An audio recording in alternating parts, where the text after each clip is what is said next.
Okay, so in this video, we're going to be looking at what happens if it's acting over a smooth pulley. So now you can see, and I'm going to highlight this quickly, this force here is now equal to this force here. So it means in this way, I'm going to be solving for T, and then in this direction, I'm going to be solving for T. So it'll be the horizontal components and the I components. So let's start solving this thing. Now, the first one I'm going to be looking at is this first part of the diagram. So force equals mass times acceleration, which means that our force or the tension is equal to 3 lots of the acceleration. Next thing we're going to be solving for is this other one here. So again, we're going to be looking for the force is equal to the mass times the acceleration. And we're going to be substituting 2 in as the mass. A is the acceleration for now. Now this one, the acceleration is acting down. So either that means I can make this negative, which is what I normally like to do, or I can rearrange it in terms for the other side. But now I can do T minus 2G is equal to 2A. All that's left for me to do is substitute this T in over here, and I'll get an expression for our A term. So now 3A minus 2G equals negative 2A. Group my like terms by bringing this over here, minus 3A. So minus 2G is now equal to negative 5A. Take this over. And when I pop that in my calculator, I'm going to get an answer of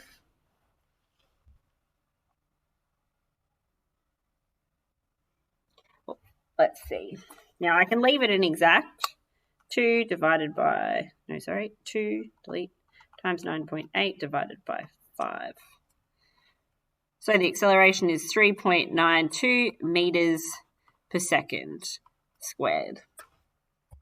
Okay, so now we can start solving this thing using our constant acceleration laws. Now, these aren't given to you on the QCAA formula sheet, but you can either choose to remember them. We do start looking at how to calculate acceleration and stuff using integration and derivatives in the next chapter.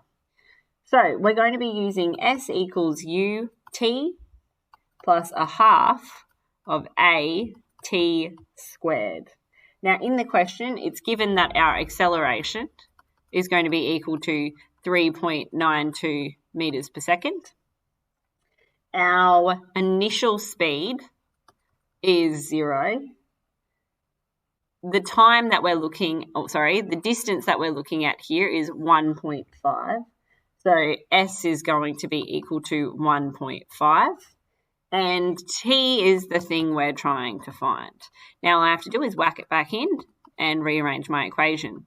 Now if this was tech allowed, I would chuck it in using solve N at this point, and then that would make my life a lot easier. Okay, so 0 times T, that's gone, which means I'm left with this section over here. So I'm going to grab this and divide this side by whatever my answer to that is. So let me punch that in the calculator quickly. 0.5 times 3.92. 1.96. So 1.5 divided by 1.96 is 0.765. And now I'm going to take the square root across, and that's going to leave me with T is equal to, now this would be plus minus, but because of the type of question it is, we just ignore anything where it's negatives.